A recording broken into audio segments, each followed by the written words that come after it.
Hello students, welcome to my channel AM classes. आज आपण 10th standard जॉमेट्रीसाठी first chapter सिमिलॅरिटीमधील प्रॉब्लेम सेट 1 मधील क्वेश्चन नंबर 12 पाहणार आहोत। क्वेश्चन 12 मध्ये आपल्याला ॲक्टिव्हिटी दिलेली आहे आणि आपल्याला ही ॲक्टिव्हिटी सॉल्व्ह करायची आहे। आता काय दिलेलं आहे पहा आपल्याला क्वेश्चन मध्ये, XY पॅरलल सेग AC। सेग XY हा सेग AC ला पॅरलल आहे हे आपल्याला दिलेलं आहे। 2AX is equal to 3BX, 2 times AX is equal to 3 times BX दिलेला आहे। And XY is equal to 9, XY ची लेंथ आपल्याला दिलेली आहे 9 आणि आपल्याला AC ची व्हॅल्यू फाइंड करायची आहे। पहा ॲक्टिव्हिटी सॉल्व्ह करू आपण। काय दिलेलं आहे आपल्याला, 2 times AX is equal to 3 times BX, therefore AX upon BX is equal to dash dash upon dash dash. आता या ठिकाणी काय केलेलं आहे पहा, हा BX या साईडला घेतलेला आहे, या ठिकाणी मल्टिप्लाय आहे, या बाजूला आल्यानंतर डिवाइड होईल म्हणजेच AX अपॉन BX।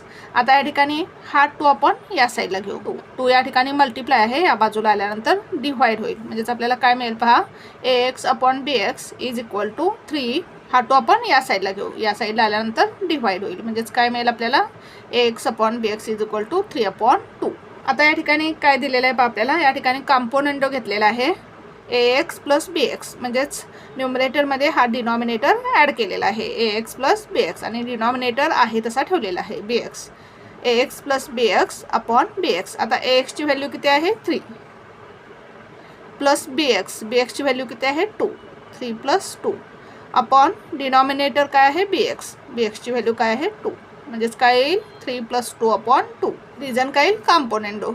आता AX प्लस BX म्हणजेच काय आहे पहा, AX प्लस BX म्हणजेच काय येईल AB, AX प्लस BX काय येईल AB upon BX is equal to, आता 3 प्लस 2 काय येईल या ठिकाणी 5 अपॉन डिनॉमिनेटरला 2, म्हणजेच AB अपॉन BX ची व्हॅल्यू काय मिळाली आपल्याला 5 अपॉन 2। याला दिलेलं आहे equation number 1। Triangle BCA similar triangle BYX, हे 2 ट्रँगल सिमिलर आहेत हे आपल्याला दिलेलं आहे आणि या ठिकाणी कोणत्या टेस्टने हे दोन्ही ट्रँगल सिमिलर आहेत हे आपल्याला लिहायचं आहे। फिगरमध्ये पहा, ट्रँगल BCA हा bigger triangle and triangle BYX हा स्मॉलर ट्रँगल, हे दोन्ही ट्रँगल सिमिलर आहेत हे आपल्याला दिलेलं आहे आणि कोणत्या टेस्टने सिमिलर आहेत हे आपल्याला लिहायचं आहे। आता आपल्याला काय दिलेलं आहे, XY हा सेग AC ला पॅरलल आहे हे आपल्याला दिलेलं आहे, म्हणजे जर आपण XY आणि AC ह्या 2 लाईन्स पॅरलल घेतल्या आणि जर आपण AB हा ट्रान्सव्हर्सल घेतला तर अँगल X आणि अँगल A हे 2 अँगल्स करस्पॉन्डिंग अँगल्स आहेत आणि करस्पॉन्डिंग अँगल्स कॉन्ग्रुएंट असतात। त्याचप्रमाणे या दोन्ही ट्रँगल्समध्ये triangle BCA and triangle BYX या दोन्ही ट्रँगलमध्ये B हा अँगल काय आहे कॉमन आहे, म्हणजेच या दोन्ही ट्रँगलचे 2 करस्पॉन्डिंग अँगल्स कॉन्ग्रुएंट आहेत, म्हणजेच हे दोन्ही ट्रँगल्स A टेस्टने सिमिलर आहेत। या ठिकाणी आपण XY अँड AC या 2 लाईन्स पॅरलल घेऊन जर आपण BC हा ट्रान्सव्हर्सल घेतला तर Y अँड C हे दोन्ही अँगल्स काय आहेत करस्पॉन्डिंग अँगल्स आहेत आणि करस्पॉन्डिंग अँगल्स कॉन्ग्रुएंट असतात। आपल्याला कोणतेही 2 करस्पॉन्डिंग अँगल्स कॉन्ग्रुएंट दाखवायचे आहेत, म्हणजेच हे दोन्ही ट्रँगल्स A टेस्टने सिमिलर आहेत, म्हणजेच या ठिकाणी काय येईल AA टेस्ट ऑफ सिमिलॅरिटी। आता हे दोन्ही ट्रँगल सिमिलर आहेत म्हणजेच यांच्या करस्पॉन्डिंग साइडचा रेशो इक्वल असणार आहे, सेम प्रोपोर्शन मध्ये असणार आहे। आता या ठिकाणी दिलेले आहे BA ची करस्पॉन्डिंग साइड कोणती येईल BX, BA upon BX is equal to AC upon XY, AC ची करस्पॉन्डिंग साइड कोणती येईल XY, BA upon BX is equal to AC upon XY, रिझन काय येईल corresponding sides of similar triangles.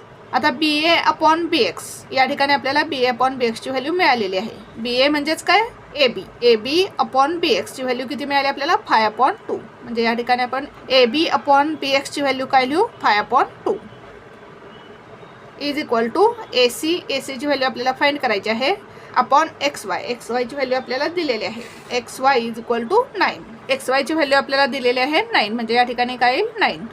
आता याचं रफ कॅल्क्युलेशन करून आपण या ठिकाणी आन्सर लिहू, खाली आपण रफ कॅल्क्युलेशन करू, 5 upon 2 is equal to AC upon 9, cross multiplication करू आपण, 2 into AC is equal to 5 into 9 is equal to, हा 2 आपण या साईडला घेऊ, या ठिकाणी मल्टिप्लाय आहे, या बाजूला आल्यानंतर डिवाइड होईल, therefore AC is equal to 5 into 9 upon 2, हा 2 या बाजूला आल्यानंतर डिवाइड होईल, therefore AC is equal to 5 9 जार 45 अपॉन 2, भाग घालू आपण, 2 1 जार 2, 2 2 जार 4, या ठिकाणी 2 2 जार 4, 5 मधून 4 गेले 1, भाग जात नाही, पॉईंट देऊ, 0, 2 5 जार 10, म्हणजेच काय येईल आन्सर 22.5.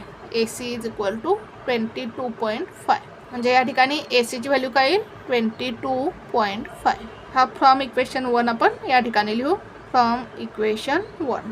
इक्वेशन 1 वरून आपण या ठिकाणी BA/BX ची व्हॅल्यू 5/2 लिहिलेली आहे. म्हणजेच AC ची व्हॅल्यू काय मिळाली आपल्याला 22.5. अशा प्रकारे आपल्याला ही ॲक्टिव्हिटी सॉल्व करायची होती. पुन्हा एकदा पहा आपण ॲक्टिव्हिटी कशी सॉल्व केली.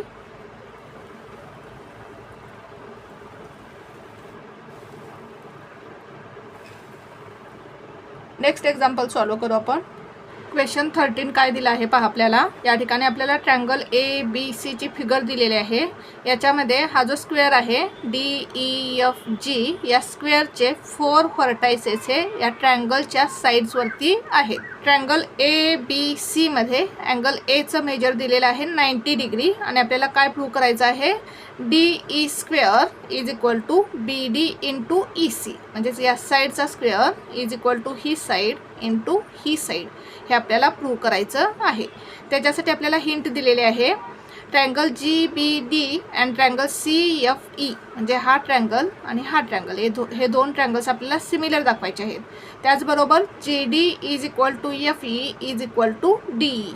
GD ही साईड, FE अँड DE ह्या 3 साईड्स इक्वल आहेत, याचा आपल्याला यूज करायचा आहे. आता या ठिकाणी आपल्याला काय दिलेलं आहे DEFG हा क्वाड्रिलॅटरल स्क्वेअर आहे हे आपल्याला दिलेलं आहे. म्हणजे त्याच्या 4 साईड्स इक्वल असणार आहेत आणि या स्क्वेअरचे 4 अँगल्स हे 90 डिग्रीचे असणार आहेत. या ठिकाणी अँगल D आणि अँगल E हा 90 डिग्रीचा असणार आहे. म्हणजेच हा अँगल आणि हा अँगल, ट्रँगलचा हा अँगल आणि या ट्रँगलमधील हा अँगल 90 डिग्रीचा असणार आहे. आता आपल्याला काय प्रूव्ह करायचं आहे, हे दोन्ही triangles, triangle BDG and triangle FEC हे दोन ट्रँगल्स सिमिलर आहेत हे आपल्याला दाखवायचं आहे. मग आपल्याला काय करावं लागेल त्यासाठी, प्रथम आपल्याला triangle BAC and triangle BDG similar दाखवावं लागेल. त्यानंतर आपल्याला triangle BAC and triangle FEC similar दाखवावं लागेल. आता हा मोठा ट्रँगल या स्मॉलर ट्रँगलला सिमिलर आहे, त्याचप्रमाणे हा मोठा ट्रँगल या स्मॉलर ट्रँगलला सुद्धा सिमिलर आहे. म्हणजेच आपण काय म्हणू शकतो, हे दोन्ही स्मॉलर ट्रँगल्स सिमिलर आहेत. पहा आपल्याला कशा पद्धतीने हे ट्रँगल्स सिमिलर दाखवता येतील. आता या ठिकाणी मी ही रफ फिगर काढलेली आहे. ट्रँगल ABC आणि आपण हा स्मॉलर ट्रँगल BDG घेतलेला आहे. आता या ट्रँगल BDG मध्ये अँगल D हा 90 डिग्रीचा आहे, आपण पाहिलेलं आहे. कारण हा स्क्वेअरचा अँगल D 90 डिग्री आहे, म्हणजे हा अँगल सुद्धा 90 डिग्री असणार आहे. मग या ट्रँगल BAC मध्ये अँगल A 90 डिग्री आहे आणि ट्रँगल BDG मध्ये अँगल D हा 90 डिग्री आहे. म्हणजेच अँगल A आणि अँगल D काय आहेत, कॉन्ग्रुएंट आहेत. अँगल A चा करस्पॉन्डिंग अँगल कोणता आहे, D. त्याचप्रमाणे या ट्रँगल BAC मध्ये हा अँगल B आणि या ट्रँगल BDG मध्ये अँगल B, ह्या दोन्हीमध्ये अँगल B हा कॉमन अँगल आहे. म्हणजेच या दोन्ही ट्रँगलचे 2 करस्पॉन्डिंग अँगल्स कॉन्ग्रुएंट आहेत. म्हणजेच हे दोन्ही ट्रँगल्स काय आहेत, एटेसने सिमिलर आहेत. ट्रँगलचं नाव काय येईल पहा, triangle BAC similar triangle. B चा करस्पॉन्डिंग अँगल Bच आहे, ट्रँगल B. A चा करस्पॉन्डिंग अँगल कोणता आहे, D. आणि C चा करस्पॉन्डिंग अँगल कोणता येईल, मग C चा करस्पॉन्डिंग अँगल G. म्हणजेच नाव काय येईल ट्रँगलचं BDG. ट्रँगल BAC आणि ट्रँगल BDG हे दोन्ही ट्रँगल सिमिलर आहेत. त्याचप्रमाणे आपल्याला या ठिकाणी BAC हा ट्रँगल आणि ट्रँगल FEC हे दोन्ही ट्रँगल्स आपल्याला सिमिलर दाखवायचे आहेत. अँगल A आपल्याला दिलेला आहे 90 डिग्री. आता या ट्रँगल BAC मध्ये अँगल BAC 90 डिग्री आहे आणि अँगल FEC मध्ये अँगल FEC 90 डिग्री आहे. म्हणजेच angle A and angle E हे दोन्ही अँगल्स कॉन्ग्रुएंट आहेत. म्हणजेच अँगल A चा अँगल E हा करस्पॉन्डिंग अँगल आहे. त्याचप्रमाणे ट्रँगल BAC मध्ये अँगल C आहे, ट्रँगल FEC मध्ये सुद्धा अँगल C आहे. म्हणजे दोन्हीमध्ये अँगल C हा कॉमन अँगल आहे. म्हणजेच या दोन्ही ट्रँगलचे 2 करस्पॉन्डिंग अँगल्स कॉन्ग्रुएंट आहेत. म्हणजेच हे दोन्ही ट्रँगल सिमिलर आहेत. म्हणजेच काय पहा, ट्रँगल BAC सिमिलर ट्रँगल. आता B चा करस्पॉन्डिंग अँगल कोणता आहे पहा, A चा करस्पॉन्डिंग अँगल कोणता आहे, E. कारण दोन्ही 90 डिग्रीचे आहेत. C चा करस्पॉन्डिंग अँगल कोणता आहे, C. दोन्हीमध्ये कॉमन आहे. म्हणजेच बीचा करस्पॉन्डिंग अँगल कोणता येईल एफ. बीचा करस्पॉन्डिंग अँगल एफ. एचा करस्पॉन्डिंग अँगल कोणता आहे ई आणि सीचा करस्पॉन्डिंग अँगल सी. म्हणजेच triangle B A C similar triangle F E C. अशा पद्धतीने प्रथम आपण हे दोन्ही ट्रँगल सिमिलर दाखवू आणि या दोन्हीवरून आपण काय म्हणू शकतो, ट्रँगल बी ए सी हा ट्रँगल बी डी जीला सिमिलर आहे. त्याचप्रमाणे ट्रँगल बी ए सी हा ट्रँगल एफ ई सीला सिमिलर आहे. म्हणजेच आपण काय म्हणू शकतो, ट्रँगल बी डी जी हा ट्रँगल एफ ई सीला सिमिलर आहे. मग या दोन्ही ट्रँगलच्या करस्पॉन्डिंग साईडचा रेशो घेऊन आपण एक्झाम्पल सॉल्व करू. हा सॉल्व करू आपण example.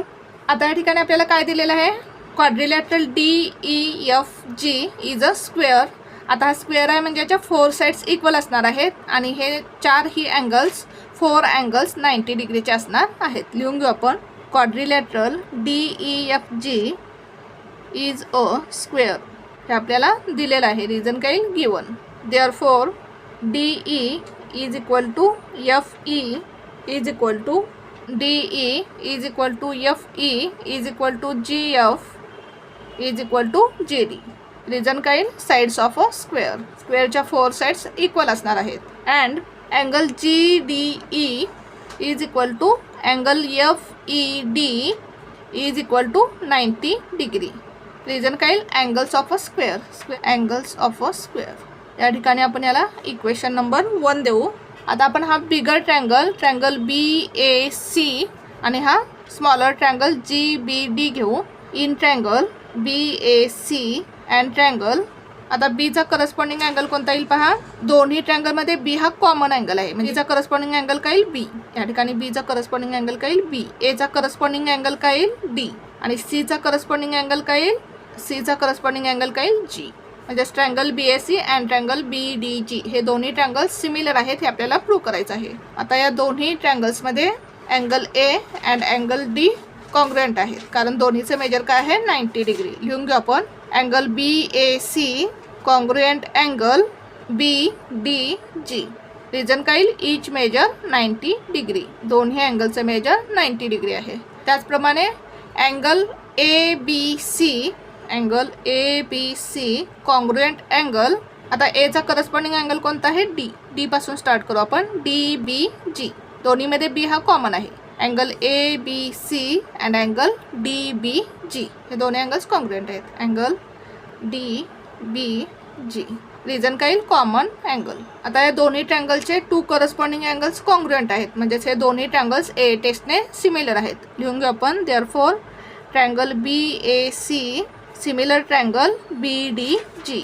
Bye which test a test of similarity. आता आपण triangle B A C and triangle F E C हे 2 ट्रँगल्स घेऊ. B A C and triangle. आता बीचा करस्पॉन्डिंग अँगल कोणता आहे पहा. एचा करस्पॉन्डिंग अँगल कोणता आहे ई. दोन्ही काय आहेत 90 डिग्री आहेत. त्याचप्रमाणे सी हा कॉमन अँगल आहे म्हणजे सीचा करस्पॉन्डिंग अँगल सी आहे. म्हणजेच बीचा करस्पॉन्डिंग अँगल कोणता येईल एफ. एचा करस्पॉन्डिंग अँगल ई आहे. सीचा करस्पॉन्डिंग अँगल सी आहे. म्हणजेच बीचा करस्पॉन्डिंग अँगल कोणता असणार आहे एफ. बीचा करस्पॉन्डिंग अँगल एफ. एचा करस्पॉन्डिंग अँगल कोणता आहे एचा corresponding angle E F E आणि सीचा करस्पॉन्डिंग अँगल सीच आहे. दोन्हीमध्ये कॉमन सी आहे. हे दोन्ही ट्रँगल्स आपल्याला सिमिलर दाखवायचे आहेत. आता याच्यामध्ये angle B A C congruent angle F E C दोन्ही काय आहेत 90 डिग्री आहेत. लिहून घेऊ आपण.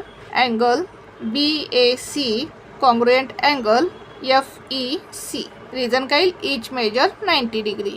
त्याचप्रमाणे ट्रँगल बी ए सी मध्ये angle C and triangle F E C मध्ये अँगल सी हे या दोन्ही ट्रँगलमध्ये सी हा कॉमन अँगल आहे.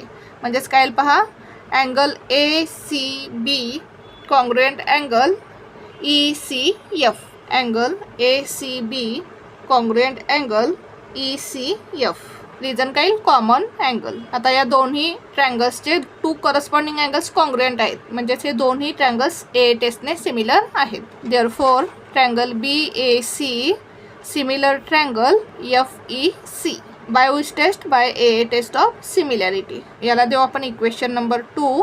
याला देऊ आपण इक्वेशन नंबर 3. आता फ्रॉम इक्वेशन 2 अँड 3 काय म्हणू शकतो पहा आपण. या ठिकाणी ट्रँगल बी ए सी हा ट्रँगल बी डी जीला सिमिलर आहे.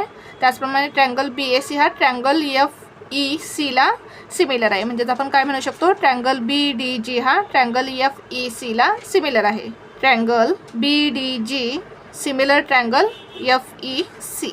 रिझन काय, फ्रॉम इक्वेशन 2 and 3. आता हे दोन्ही ट्रँगल सिमिलर आहेत, म्हणजेच या दोन्ही ट्रँगलच्या करस्पॉन्डिंग साईड सेम प्रपोर्शनमध्ये असणार आहेत. लिहून घेऊ आपण. BDची करस्पॉन्डिंग साईड कोणती येईल, FE is equal to DG. DGची करस्पॉन्डिंग साईड कोणती येईल, EC is equal to BG. BGची करस्पॉन्डिंग साईड कोणती येईल, FC. या ठिकाणी रिझन काय येईल, corresponding sides of similar triangles. Corresponding sides of similar triangles. आता आपल्याला काय प्रूव्ह करायचं आहे पहा. DE² is equal to BD into EC. म्हणजे BD आणि EC साईड असलेले रेशो आपल्याला घ्यायचे आहेत. BD या ठिकाणी BD आहे अँड EC या ठिकाणी आहे. म्हणजे आपल्याला हे 2 रेशोज घ्यावे लागणार आहेत. हे 2 रेशोज घेऊ आपण. या ठिकाणी आपल्याला हा रेशो घ्यावा लागणार नाही, कारण आपल्याला काय प्रूव्ह करायचं आहे, BD into EC is equal to DE². मग आपण हे 2 रेशोज घेऊ. BD upon FE is equal to DG upon EC. आता या ठिकाणी BD इंटू EC आपल्याला क्रॉस मल्टिप्लिकेशन केल्यानंतर मिळेल, पण या ठिकाणी आपल्याला काय मिळालं पाहिजे, FE इंटू DG. या ठिकाणी आपल्याला D² मिळालं पाहिजे, FE इंटू DG. आता या ठिकाणी FE अँड DG ह्या स्क्वेअरच्या साईड्स आहेत. म्हणजेच आपण FE अँड GDच्या ठिकाणी आपण D लिहू शकतो, कारण या स्क्वेअरच्या 4 साईड्स काय आहेत, इक्वल आहेत. म्हणजेच आपण या रेशोमध्ये FE अँड DGच्या ठिकाणी D लिहू शकतो. BD upon DE is equal to, या ठिकाणी आपण D लिहू, DE अपॉन EC. आपण या दोन्ही ठिकाणी काय केलं, D लिहिलेलं आहे. रिझन काय येईल, फ्रॉम इक्वेशन 1. इक्वेशन 1 मध्ये आपण लिहिलेलं आहे स्क्वेअरच्या 4 साईड्स इक्वल आहेत. म्हणजे या ठिकाणी काय येईल, फ्रॉम इक्वेशन 1. आता आपण क्रॉस मल्टिप्लिकेशन करू. DE into DE is equal to BD into EC. DE into DE काय येईल, DE² is equal to BD into EC. आणि हे आपल्याला प्रूव्ह करायचं होतं. या ठिकाणी लिहू आपण हेच प्रूव्ह. अशा प्रकारे आपल्याला हे एक्झाम्पल सॉल्व्ह करायचं होतं. पुन्हा एकदा पहा आपण एक्झाम्पल कसं सॉल्व्ह केलं.